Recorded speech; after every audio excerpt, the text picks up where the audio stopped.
चुनावी फायदे के लिए क्या प्रशांत किशोर कुछ भी बोल रहे हैं? क्या प्रशांत किशोर को बिहार के बच्चों के तन पर कपड़ा और पाँव में जूते या चप्पल देखने को नहीं मिल रहा? आखिर प्रशांत किशोर घूम कहाँ रहे हैं? किन स्कूली बच्चों को वो बिना कपड़ों के देख रहे हैं? हालांकि सरकार दावा करती है कि उसके पोशाक योजना से बच्चों की संख्या स्कूलों में बढ़ी है, उपस्थिति बढ़ी है, शिक्षकों की नियुक्ति होने से शैक्षणिक व्यवस्था सुदृढ़ हुई है। लेकिन प्रशांत किशोर को ये नहीं दिखता। प्रशांत किशोर को बिहार के सैकड़ों बच्चे बिना कपड़े या पैरों में चप्पल के दिखते हैं।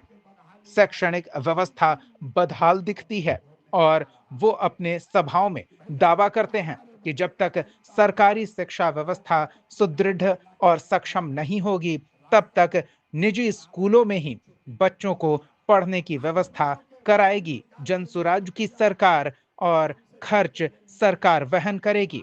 प्रशांत किशोर अपने परिवर्तन यात्रा के क्रम में मुजफ्फरपुर पहुंचे थे। मुजफ्फरपुर की जनता को संबोधित करते हुए प्रशांत किशोर ने एनडीए नेताओं पर जोरदार हमला बोला, बिहार में डबल इंजन की सरकार का मखौल उड़ाया, शिक्षा व्यवस्था की बदहाली की बात कही और लोगों से परिवर्तन की अपील करते हुए जनसुराज की सरकार बनाने को लेकर क्या कुछ आश्वासन दिए, क्या कुछ वादे किए, वो आप प्रशांत किशोर की जुबानी सुनिए। जहानाबाद न्यूज की रिपोर्ट। कि भैया हमको हमारे बच्चे का चिंता है। आज हम आपके गांव में इलाके में आए हैं, रास्ता में अगर 100 बच्चा मिला है, आपके 100 बच्चे मिले, आधा से ज्यादा आपके बच्चों के शरीर पर शुद्ध कपड़ा नहीं है। जितने बच्चे मिले गांव में हमारे साथ चलिए, ज्यादातर बच्चों के पैर में, आपके बच्चों के पैर में हवाई चप्पल भी नहीं है। लोग से पूछा तो नहीं, ए भाई अपना लड़का के का हाल कैले बड़ो, बरसात में एगो चप्पल क्यों नहीं खरीदे हो? कहता है भैया इतना गरीबी है, इतना परेशान है, इतना दुर्दशा है, कहाँ से कपड़ा खरीदे, कैसे चप्पल पहनाए, कैसे पढ़ाएं, कैसे आगे बढ़ाएं। तो मेरे भाई, जिन नेताओं ने आपका ये दुर्दशा कर दिया कि आपके बच्चों के शरीर पर कपड़ा नहीं, पैर में चप्पल नहीं, खाने के लिए भरपेट भोजन नहीं, आपका बच्चा बीमार पड़ता है तो दवा डॉक्टर अस्पताल नहीं, वही नेता अभी 3 महीना के बाद आएगा आपसे वोट मांगने। तो जितना लोग यहाँ आए हैं, ज्यादातर आदमी जाति के नाम पर 500 रुपया के लालच में मुर्गा भात खा के हिंदू मुसलमान बन के लालू के डर से मोदी और मोदी के डर से लालू का नारा लगाकर अपने ही हाथ से उन नेताओं को वोट देकर राजा बनाइएगा। और यहाँ कहते हैं कि बच्चों के लिए बड़ा चिंता है। अरे भाई, अपने बच्चा के नाम पर झूठ बोल रहे हो तो आप नहीं भोगिएगा, आपका बच्चा नहीं भोगेगा तो कौन भोगेगा? यही बात बताते हैं। हम मीठा बात ना बोले, मीठा बात नहीं बोलते हैं। यहाँ का आदमी तो सुधरना ही नहीं है। 5 बरस आप नरक का जिंदगी जी रहे हैं। जिस गांव में जाइए, लोग कहता है भैया इधर तो पढ़ाइए नहीं है, नाली गली नहीं है, खाने को नहीं है, रोजगार नहीं है, रहने को घर नहीं है। अब फिर जैसे ही चुनाव आएगा तो सारा बात भूल जाइएगा। वोट के दिन एक एक बात याद बा, ए भाई हमरा जात के कौन नेता खड़ा बा? वो नेता चोर है, बदमाश है, आपका लूट के ले गया है, आपके बच्चों का ये दुर्दशा किया है।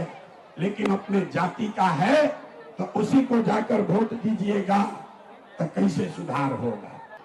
अगर आपने अपने बच्चों के लिए वोट दिया, आपके बच्चों के पढ़ाई रोजगार के लिए वोट दिया, तो हमसे लिख के ले लीजिए।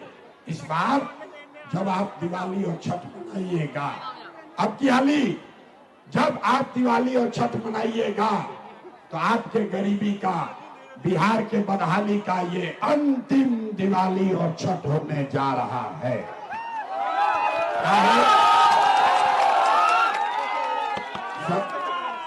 छठ के बाद क्या होगी? छठ के बाद जब ये आप अपने बच्चों के लिए वोट दीजिएगा तो इसका पहला संकल्प है, नाली गली बनो चाहे मत बनो, स्कूल अस्पताल जब सुधरी तब सुधरी, लेकिन साल भर के अंदर सारे लोग ध्यान से याद कर लीजिए, साल भर के अंदर जितना आपके घर का सामान गया है बाहर मजदूरी करने, जो बच्चे यहाँ पढ़ लिख कर बेरोजगार बैठे हैं, उसको सरकारी नौकरी मिले या न मिले, लेकिन सभी के लिए कम से कम 10 से 12 हजार रुपया के रोजी रोजगार का व्यवस्था यही मुजफ्फरपुर में, बिहार में करके दे दिया जाएगा। सब लोग तैयार बा? हाथ उठाकर बताइए, बात बुझाता है? अगर 10-12 हजार के रोजी रोजगार सबके होई तो उससे फायदा होई कि ना होई? गरीबी कम होगा कि नहीं होगा? होगा। अरे जोर से बताओ, होगा।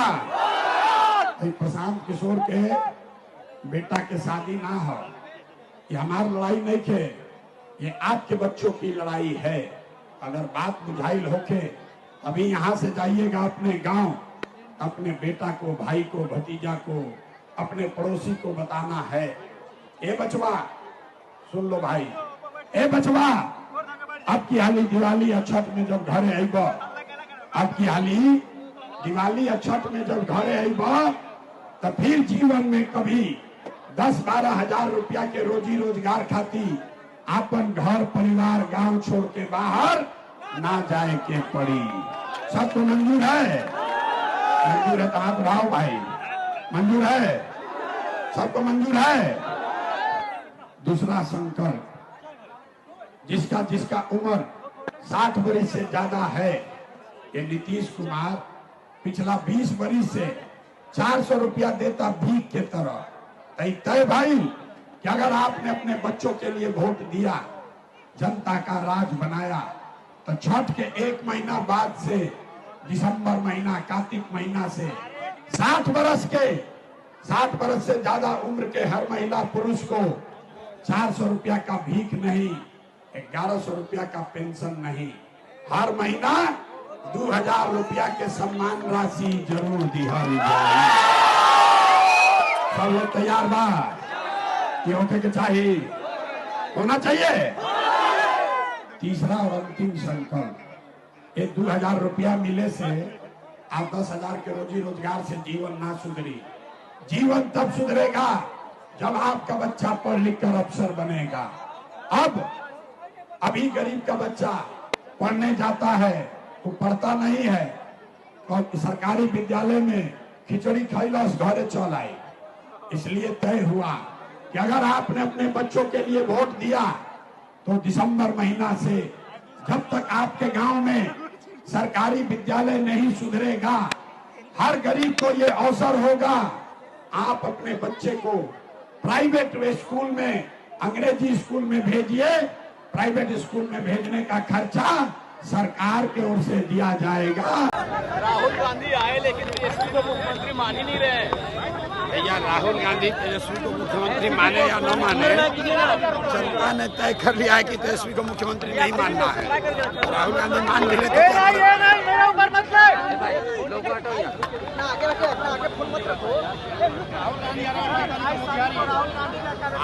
अभी जनता ने क्या कहा? राहुल गांधी का बिहार में क्या वजूद है? राहुल गांधी और कांग्रेस बिहार में लालटेन का, राजद का पिछलग्गू दल है, उनका यहाँ पर कोई वजूद नहीं है। राहुल गांधी आएंगे, मोदी को गाली देंगे, मोदी आएंगे, मोदी आएंगे, राहुल गांधी को गाली देंगे। कोई ये नहीं बताएगा कि बिहार में पढ़ाई कब होगा, बिहार में रोजगार कब मिलेगा, बिहार में फैक्ट्री कब लगेगी, बिहार से पलायन कब रुकेगा। जब राहुल गांधी और मोदी इस पर बोले तब बात की जाएगी। सर कांग्रेस जय वीरू की जोड़ी बता रही है राहुल और तेजस्वी को। राहुल गांधी बोल रहे हैं इंडिया की सरकार बनेगी, आप कुछ भी कर लीजिए। राहुल गांधी जीवन में 100 में 95 चुनाव हारे हैं। 100 चुनाव लड़े हैं, अगर 95 को चुनाव हारे हैं, तो राहुल गांधी का आकलन आप हमको बता रहे हैं।